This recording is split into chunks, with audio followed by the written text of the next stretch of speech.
Hey, what up, everybody? Stevie Breach. Let me try to break down what I just watched in WWE Total Divas. I can honestly say that I watched the whole show.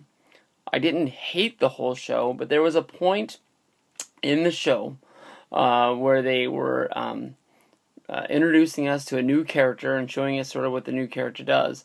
The new character is Eva Marie, and she has another new girl that's with her, JoJo. They came and they were meeting with the WWE people.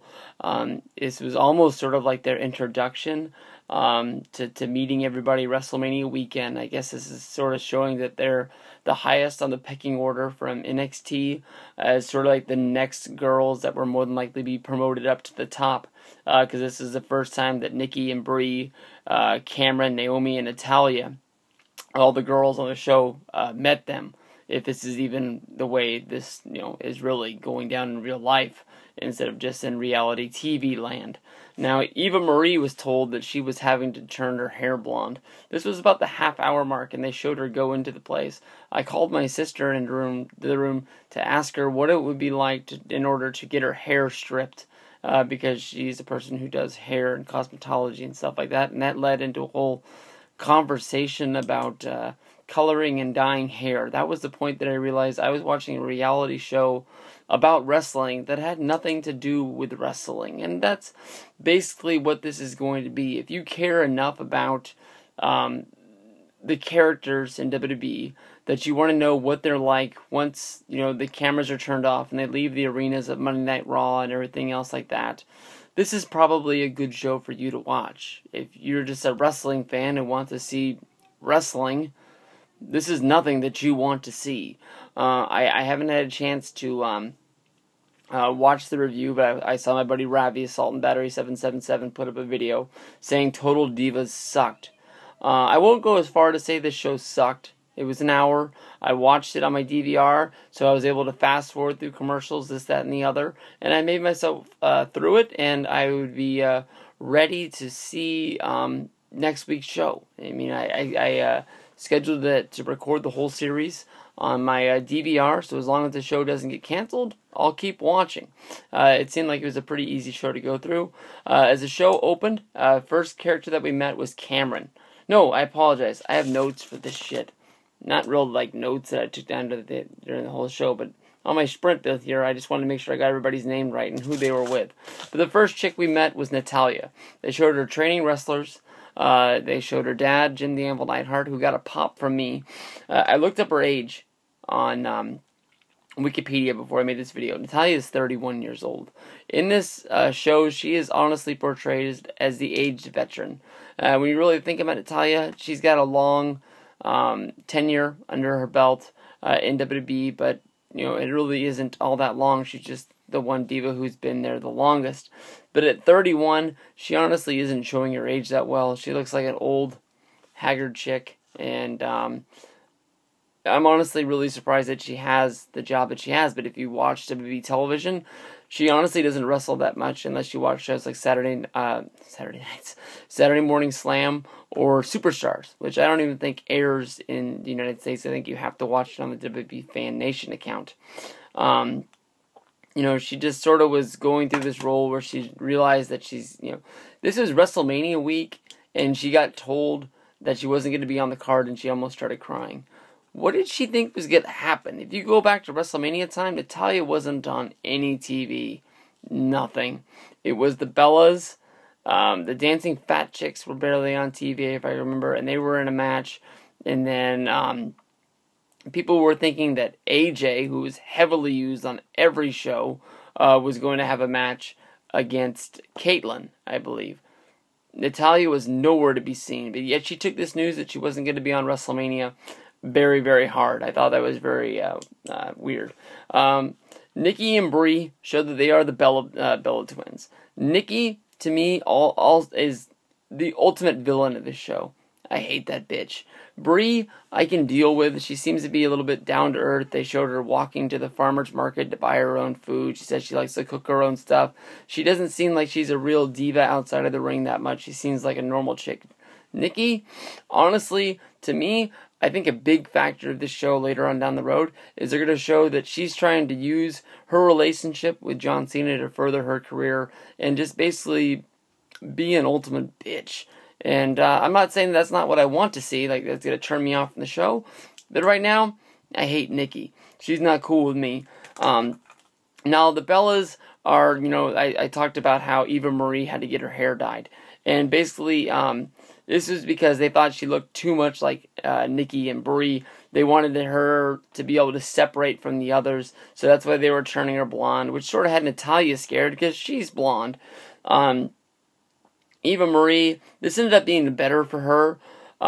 She ended up not going through with dyeing her hair blonde. She just couldn't do it. She didn't think she'd be able to be powerful and fierce, and she just didn't look happy through this whole process. But she dyed her hair fiery red, which honestly set her apart from where she was with just her brown hair with dark red highlights to it. She's a whole lot hotter. She went from a 10 to a 10.25.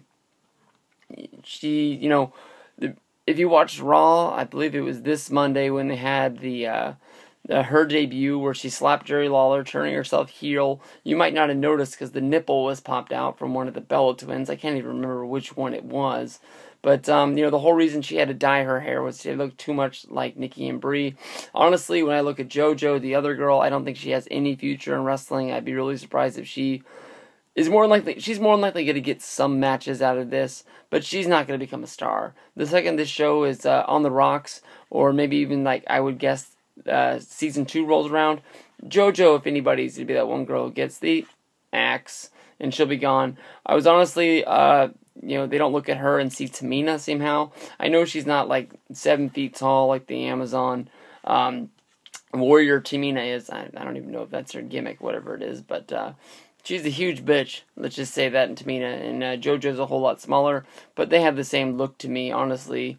Same hair, same everything. I mean, Tamina has been featured. She's been getting a small push every once in a while. I think she even beat Caitlyn on TV when Caitlyn was champion. And then I don't even remember if they made that a pay-per-view feud or a match or not, if that just got scrapped as well. JoJo ends up hooking up with Justin Gabriel. That's going to be a huge thing on the show. Eva Marie, I think, stays single. They showed Natalya, who is going to be with Tyson Kidd. She gets all dressed up in some lingerie. And I guess Tyson Kidd's going to give her a freaking noogie, and then she just lays on the couch like she's the dog or something like that. That's going to piss Natalya off pretty bad. We'll see where that storyline goes. Let's see. Let's break down the Funkadactyls here for you. Whole base of this show was it was around WrestleMania time. Oh boy, the dirt sheets would have been happy with this if this was a real feud. But let's see. You got Naomi, who's sort of down to earth. She goes out with one of the Usos, and then you got Cameron, the one who got the DUI.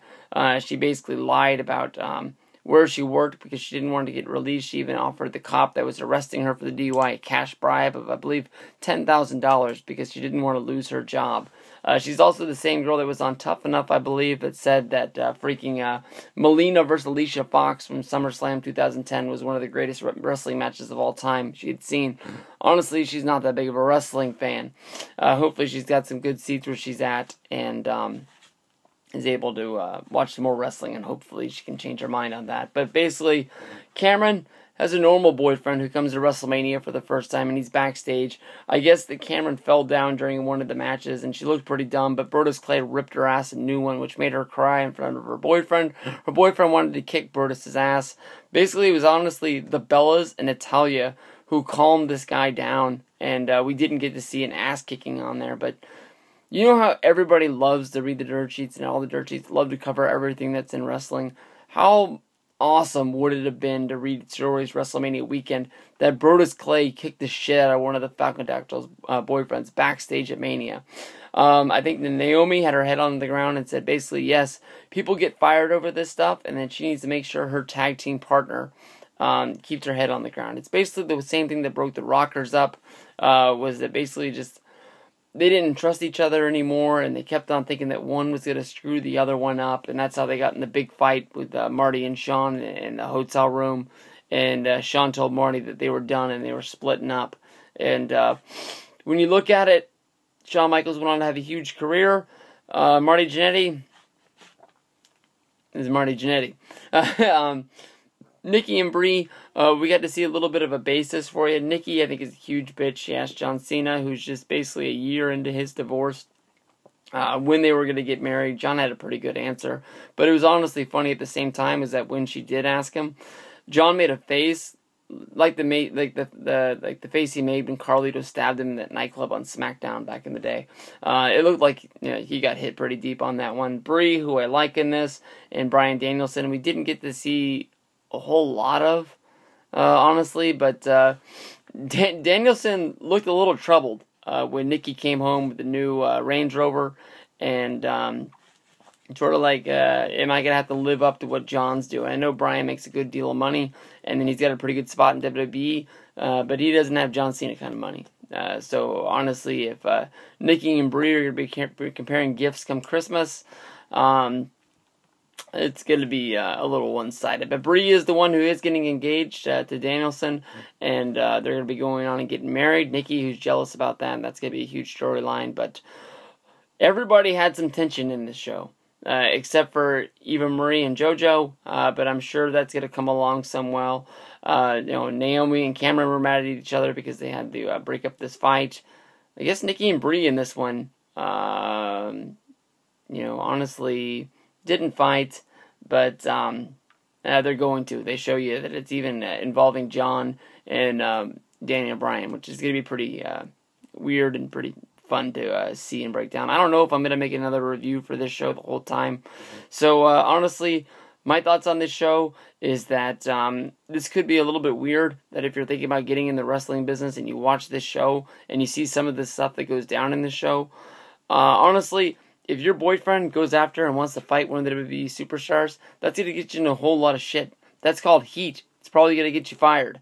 I just wonder that if anybody's going to see this show and think that's the way it's going to go down, and we're going to see something like that in the future. It's a little bit troubling, but then again, the show isn't about wrestling, and we'll have to see.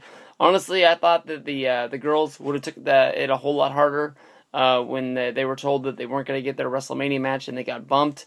And I thought it was pretty funny when Nikki and Brie said that the match before them went long and that's why they got lost. And they looked a little troubled. But I mean, are they going to go up to Punker? Are they going to go up to Punk and Taker and ask, why the hell they took their time? No, they're probably going to let it go. If CM Punk is at home watching this show, maybe Lito wanted to watch it tonight or something like that. I bet he's laughing his ass off at the part that he took their spot.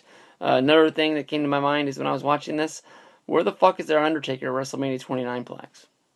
That came to my mind when they were showing him in the ring celebrating his big win. 21-0. Where's my Taker plaque at?